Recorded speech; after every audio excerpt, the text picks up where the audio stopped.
Welcome back to the deep dive. We all know that starting out managing money can feel a little bit like, walking through a minefield, especially for Gen Z with like student loans and rent and maybe trying to squeeze in, I don't know, avocado toast without like totally blowing your budget. Yeah, for sure. So today we are going to unpack some seriously helpful advice from Morgan Housel's The Psychology of Money, which we chose specifically for you listeners, starting out in the world of personal finance. Awesome.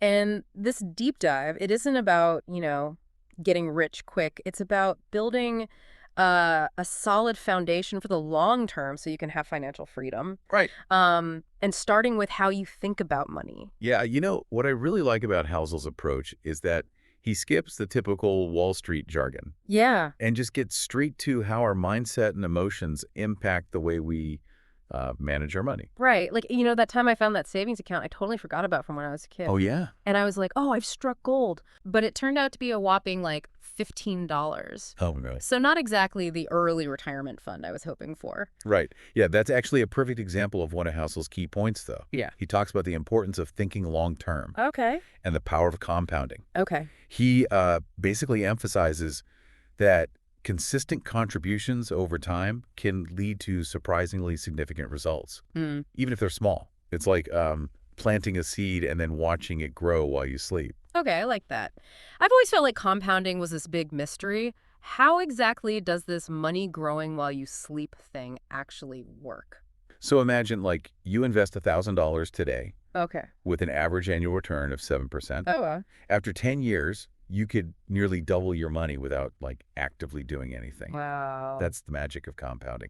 Your returns generate even more returns, so it creates like a snowball effect. So basically my sad abandoned savings account was a missed opportunity for a like financial snowball fight. Pretty much, yeah. And think about this.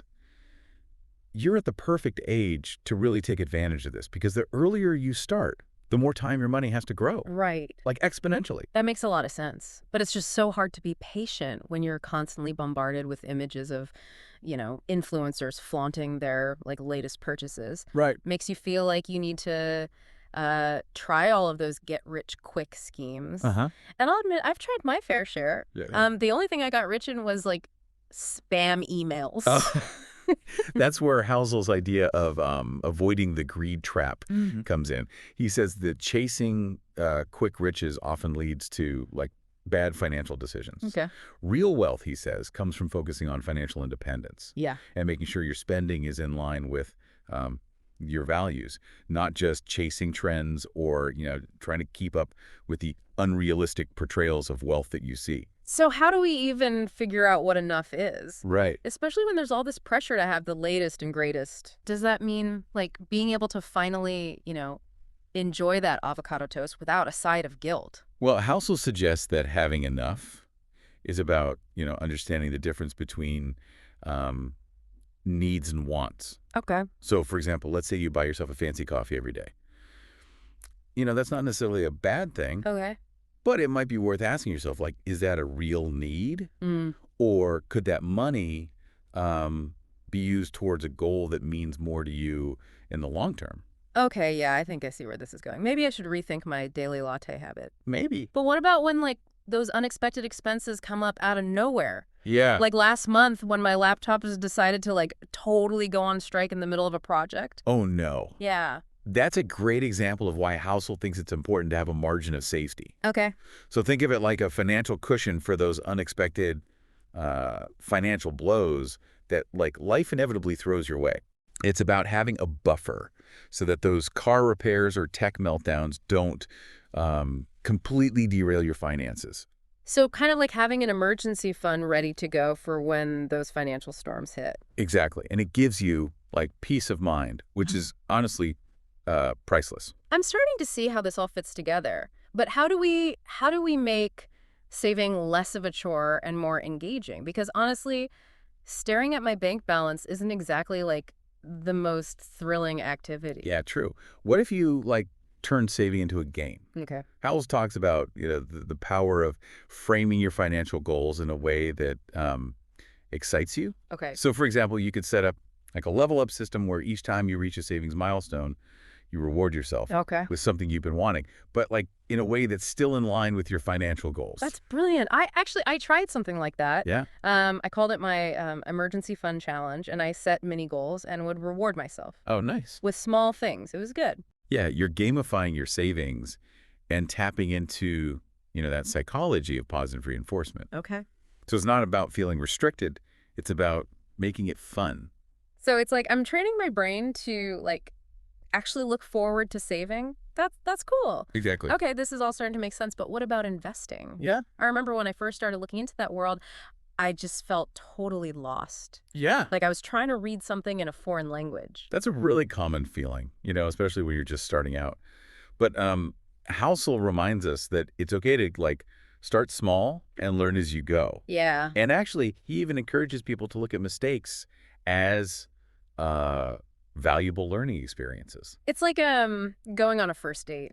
A little awkward, maybe even a few cringe-worthy moments, but ultimately a chance to learn and grow. Right. We often think about money in this very rational way, Okay. but it's really our emotions that are often driving our decisions, which can be helpful, but also sometimes a little bit disastrous. Oh, tell me about it. Like one minute I'm feeling like a financial genius after I make what I think is a smart investment, and then the next I'm cringing at my bank account after I just went on like a massive online shopping spree. That's exactly another key takeaway from the psychology of money, the importance of understanding and then actually like managing the emotional roller coaster that comes with money. So it's almost like we need a personal trainer, but for our finances. Uh-huh. Someone to keep us on track and make smarter choices, even when our emotions are like all over the place. Right. You're talking about recognizing those emotional triggers and developing strategies to kind of like navigate them in a way that supports your long-term financial well-being. Okay. It's like building healthy financial habits, much like you build healthy physical habits. Which brings me to my trusty spending tracker app. Oh, Yeah. It took me a while to get into the habit of actually using it, but now I can't believe how much more aware I am of where my money is actually going. Mhm. It's kind of like having like a financial accountability partner Right. that's always there to keep me in check. Yeah, you're basically strengthening your financial discipline muscle with every decision you make. So building financial health is kind of like going to the gym. The more you work out, the stronger those financial muscles get. Exactly. The consistency of tracking and, making those informed choices, that's how you build resilience and reach your goals. Okay, this is all starting to click. Before we move on, is there anything else our listeners should keep in mind as they kind of start thinking about their financial habits? Well, one of the most important things, I think, is to remember that it's not just about how much you earn. Okay. It's about how you manage and grow that money. Right. Your mindset and your habits play a much bigger role than you might think. So it's like we need to shift from just earning money to actually making it work for us. Absolutely. That shift in thinking can be incredibly empowering. Okay, I'm starting to feel like I can tackle this whole finance thing. You totally can. And remember, we're here to help guide you through it. And, a big part of making your money work for you, it involves really understanding the psychology behind your financial decisions. It's like we're playing a game against our own brains sometimes. That's a great way to put it because we all have these ingrained biases and emotional triggers Right. that can totally sabotage our best intentions. Like that time I bought those concert tickets totally on impulse, and then I spent like the rest of the week stressing about my bank balance. Oh, no. Totally worth it for the show, though. Right, of course. But not exactly, a financially sound move. That's such a classic example of how our emotions can lead us to make impulsive decisions Yeah. that might not be in line with our long-term goals. So how do we avoid those, like, emotional spending traps? Is there some kind of financial Jedi mind trick we can learn? I think it all starts with awareness. Okay. Just recognizing when you're in that moment where your emotions are kind of taking the wheel. Okay. Like, are you feeling stressed or excited, maybe even a little fearful? Just taking a moment to pause and acknowledge how you're feeling can make such a difference. So it's like I'm hitting the pause button on that purchase, Yeah. right? And asking myself, okay, wait, am I really buying this because I need it, or is it because of how I'm feeling right now? Exactly.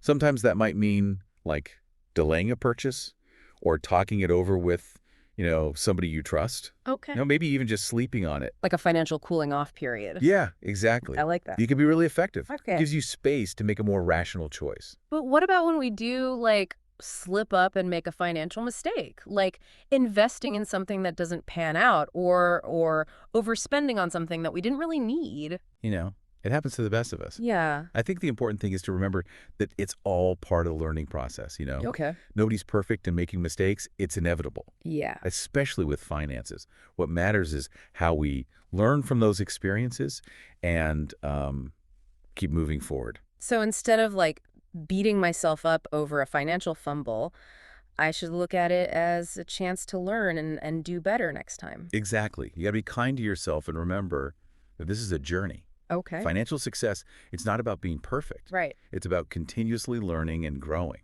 And acknowledging that it's not always going to be like a perfectly smooth ride, right? Totally. It's a journey with twists and turns, Yeah. but with the right mindset and good habits, you can navigate those challenges. Speaking of reaching a destination, it feels like financial freedom is always portrayed as this like elusive goal, Yeah. that's only attainable for like the super rich. Is that really true?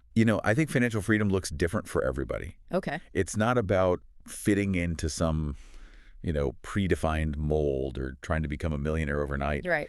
It's about having the resources and the flexibility to design a life that you really find meaningful. So it's more about defining what financial freedom means to me, Right. not just, subscribing to someone else's definition of wealth. Exactly. For some people, it might be like having the security to pursue their passions. Yeah. For others, it might be having, the freedom to travel Yeah. or spend more time with their family. It's about aligning our financial goals with, what we actually value Exactly. and what truly matters to us. Yeah, and that's what makes the whole journey so personal and empowering. Okay. It's about creating a life that you love, and finances are just a tool to help you get there. But how do we even begin to bridge that gap between where we are financially and where we want to be?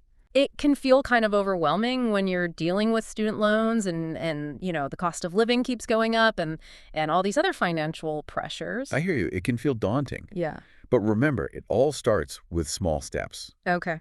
Think of it like a marathon, not a sprint. Okay. Just stay consistent. So it's more about, focusing on those things we can control. Right. Like our spending habits, our savings goals, and just building our financial knowledge. Exactly. And don't forget to, celebrate those small wins along the way. Okay. Every dollar you save, every investment you make, every financial goal you achieve, those are all steps in the right direction. So it's like leveling up in that financial video game we were talking about earlier. Exactly. Each level you reach brings you closer to your ultimate goal Yeah. and gives you the knowledge and the confidence to tackle even bigger challenges.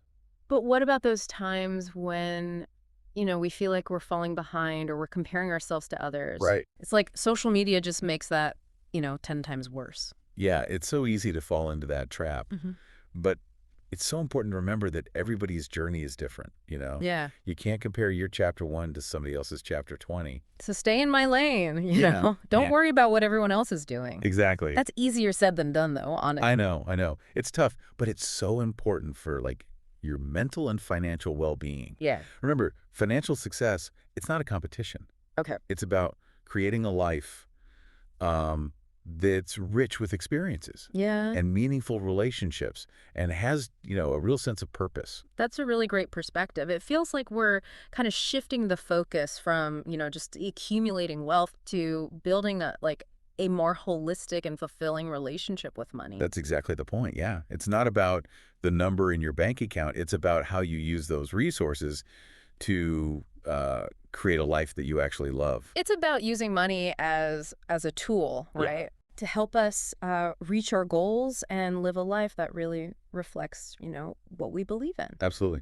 That's a much more empowering and sustainable way to approach your finances. Wow. I feel like we've really uncovered a treasure trove of insights today. Yeah. From, the magic of compounding to actually figuring out how to manage all the emotions that come up around money. Yeah, it's a lot. It's clear that really understanding the psychology behind our money decisions, that's key for building a solid future. And honestly, we've just scratched the surface of what Housel covers in The Psychology of Money. Yeah. There's so much more to learn, so I'd highly recommend, actually reading the book yourself. Okay. It's full of, incredible stories and practical advice Yeah. that could really change your relationship with money, help you make smarter choices, Okay.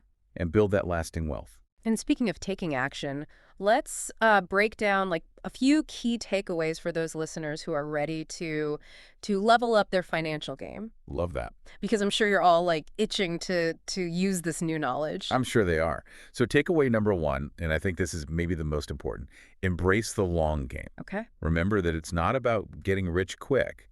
It's about building, solid financial habits that are going to serve you well, over time. It's like planting a tree. You nurture it, you give it time to grow, and eventually it starts to provide shade and bears fruit. Exactly.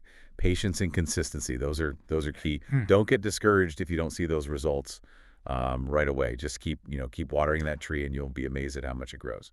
I love that. Okay, what about takeaway number 2? Remember that money is a tool. Okay. It's not good or bad. Yeah. It's all about how you use it. So instead of looking at it as something to be feared or stressed over, we should think about it as like a resource that can help us reach our goals. Yes.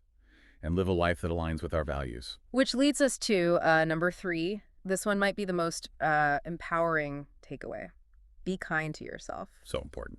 Financial success, it's not a linear path. There are going to be detours and roadblocks and maybe even a few U-turns. You got it. It's all part of the journey. Yeah. It's about learning from those mistakes, celebrating those victories, and remembering that you don't have to go through this alone. You've got a whole community out there Yes. ready to support you and cheer you on, Absolutely. including us. That's right. We are all in this together.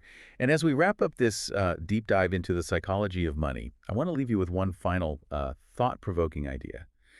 Financial freedom, it isn't just about having a lot of money. It's about having the resources and the flexibility to create a life that's rich with purpose.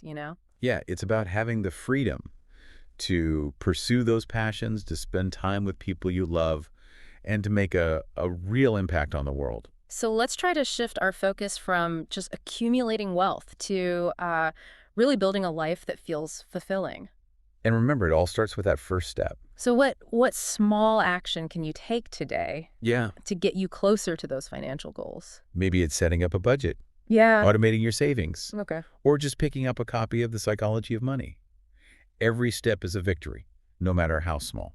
And as you're starting out on this journey, remember to embrace the process. Yeah. Stay curious and never stop learning. Yes. We're here to support you every step of the way. Until next time, keep diving deep and keep striving for a future where money empowers you. Thanks for joining us on the Deep Dive.